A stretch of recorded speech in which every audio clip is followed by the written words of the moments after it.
प्रिय विद्यार्थियों, नमो नमः। मैं रश्मि अग्निहोत्री शिप्रा विद्यालय से संस्कृत की कक्षा में आप सभी का स्वागत है। आज हम पाठ 8 छत्तीसगढ़ प्रदेश इसके अंतर्गत अध्ययन करेंगे। चलिए अपनी पाठ्य पुस्तक की ओर। आप सभी जानते हैं कि जो छत्तीसगढ़ है ना, हम इस प्रदेश में रहते हैं। हमारे प्रदेश का नाम है छत्तीसगढ़ और छत्तीसगढ़ किस तरह से 1 नवंबर 2000 को एक नए राज्य के रूप में अस्तित्व में आया। चलिए हम इसके बारे में पढ़ते हैं कि भारतः अस्माकं देशः अस्ति। भारत हमारा देश है। अस्माकं हमारा, भारत हमारा देश है।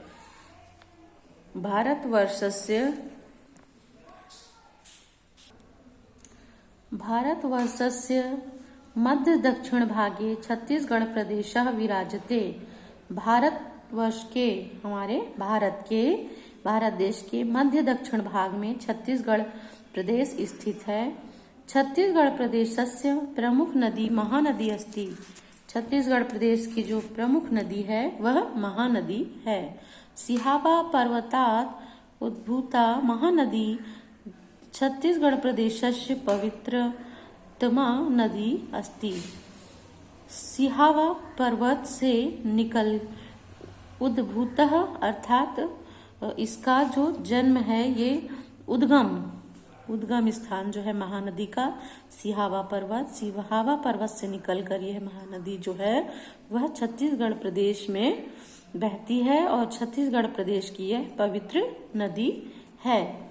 यस्याः सहायक नदीषु शिवनाथ, हसदो, ईब, पैरी, जोग, केलो, उदंती प्रभृतयः नद्यः अनवरतम छत्तीसगढ़ प्रदेशस्य भूमि उर्वरां विदधति। अर्थात जो ये महानदी है, इसकी सहायक जो नदियां हैं शिवनाथ, हसदो, ईब, पैरी, जोग, केलो, उदंती, यह जो सभी नदियां हैं यह महानदी की सहायक नदियां हैं। और प्रभृतयः इत्यादि है ना, इसका अर्थ होता है बहुत। इस तरह से बहुत सी जो ये नदियां हैं यह महानदी की सहायक नदियां हैं। नदः अनवरतम अर्थात ये जो नदी है ये अनवरत बिना रुके लगातार छत्तीसगढ़ प्रदेश की भूमि को उर्वरा बनाए हुए है, उपजाऊ बनाती है। विदधति मतलब बनाती है। दक्षिणे मतलब बनाना भी होगा और बढ़ाती है, उर्वरकता को बढ़ाती है। जो ये नदियां हैं छत्तीसगढ़ भूमि को उपजाऊ बनाती है या उसकी उपजाऊपन को बढ़ाती है। दक्षिणे गोदावरी नदी प्रवहती।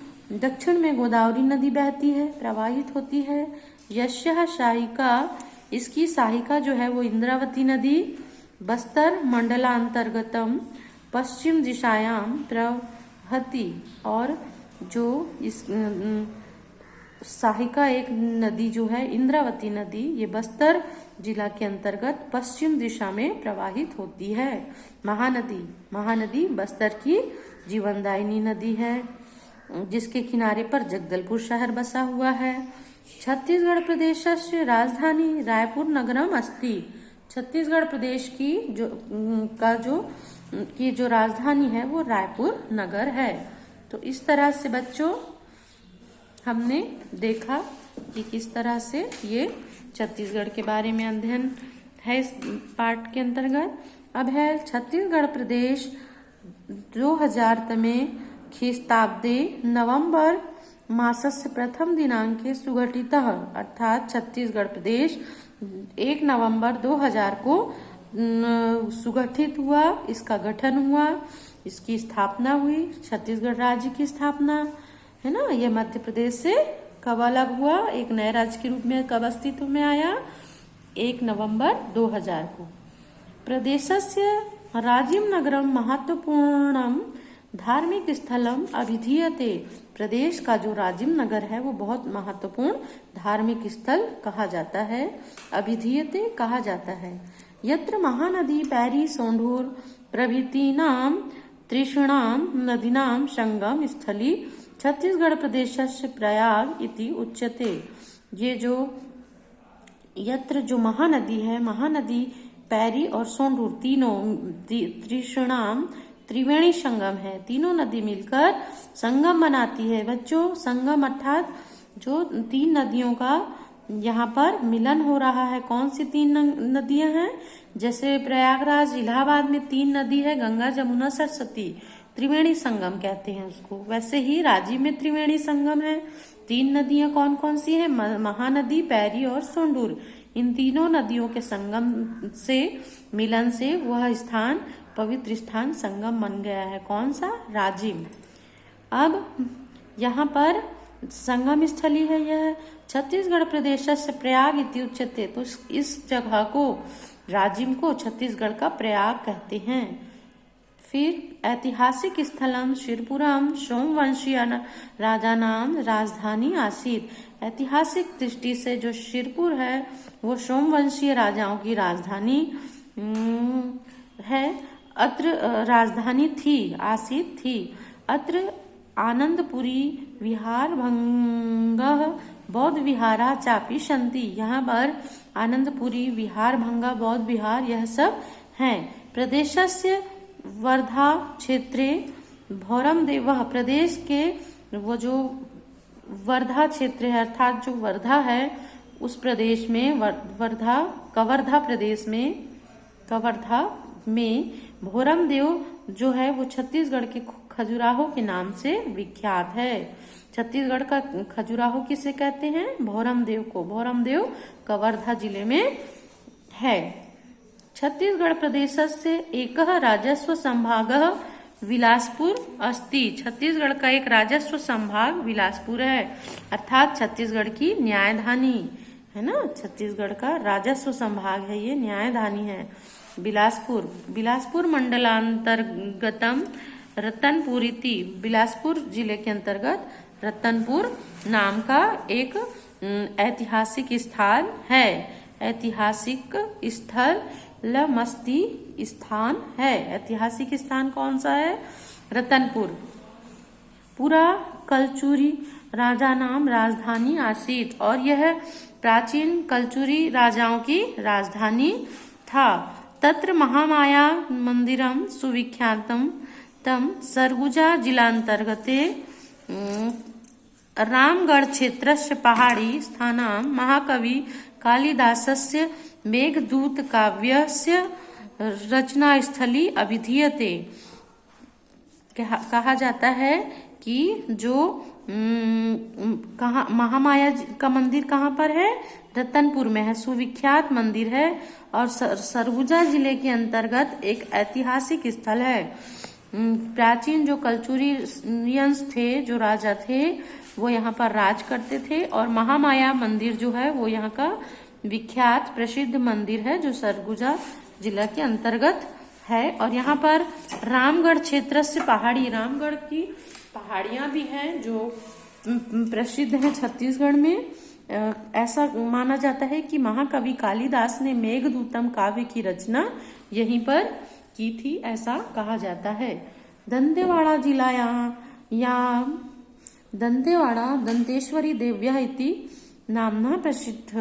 दंतेवाड़ा जिला में दंतेश्वरी माता जो देवी हैं वह प्रसिद्ध है, दंतेश्वरी देवी प्रसिद्ध है। अस्मिन् प्रदेशे प्रभुत्ता संपन्न, यह जो शब्द है प्रभुत मन्नम और मुतपन्नम है ना, अर्थात प्रभुतम, प्रभुतम का अर्थ है बहुत अधिक, और अन्न, अन्न यानी धान अनाज, और उत्पन्नम यानी उत्पन्न होता है।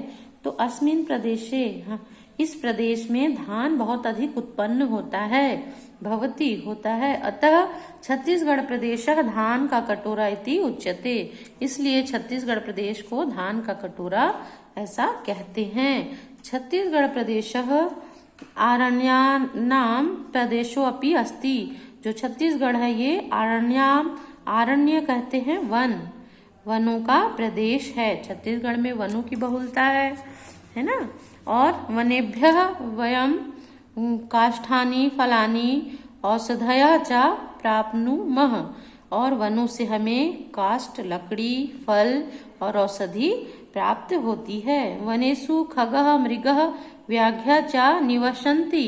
वनों में खग अर्थात पक्षी, मृग, हिरण, व्याघ्र, बाघ आदि निवास करते हैं। अस्मिन् प्रदेशे बारनवापारा सीता नदी अभयारण्य मैत्री उद्यानम च ख्याति लब्धानि। और इस प्रदेश में बारनवापारा, सीता नदी ये सब अभयारण्य हैं। मैत्री बाग प्रसिद्ध है, ख्याति लब्धानि प्रसिद्धि प्राप्त है।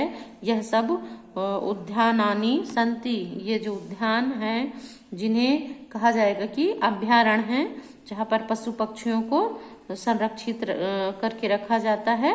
तो प्रदेशस्य बस्तर क्षेत्रे आदिवासी जनानां बाहुल्यम लक्ष्यते। अर्थात जो बस्तर प्रदेश है यहाँ पर आदिवासियों की बहुलता है, बहुत अधिक संख्या में आदिवासी जो यहाँ पर रहते हैं, निवास करते हैं बस्तर क्षेत्र में।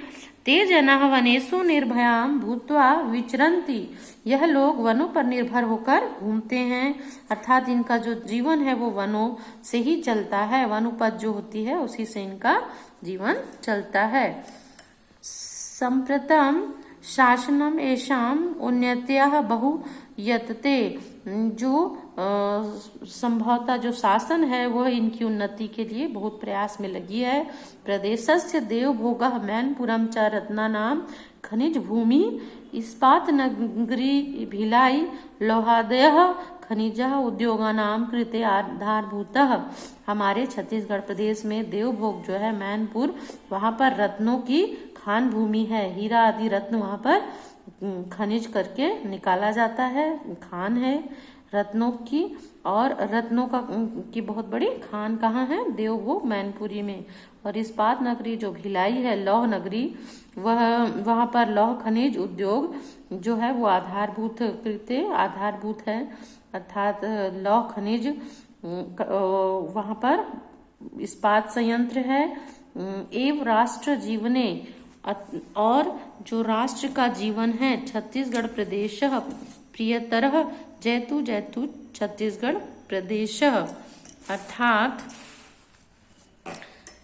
यहाँ पर जो प्रदेश का राष्ट्र जीवन जनजीवन है वह छत्तीसगढ़ प्रदेश का प्रिय स्थान है ना। इस राष्ट्र जीवन में छत्तीसगढ़ प्रदेश का प्रिय स्थान है। छत्तीसगढ़ प्रदेश की जय हो अर्थात छत्तीसगढ़ का यहाँ पर जयगान हो रही है ना। तो इस तरह से आप देखेंगे कि यह जो छत्तीसगढ़ प्रदेश है यह अपने आप में खनिज और संपदा, वन संपदा और सभी तरह से यह प्रभुता संपन्न राज्य है। तो इस तरह से हमने छत्तीसगढ़ की यहाँ पर जानकारी प्राप्त की। धन्यवाद।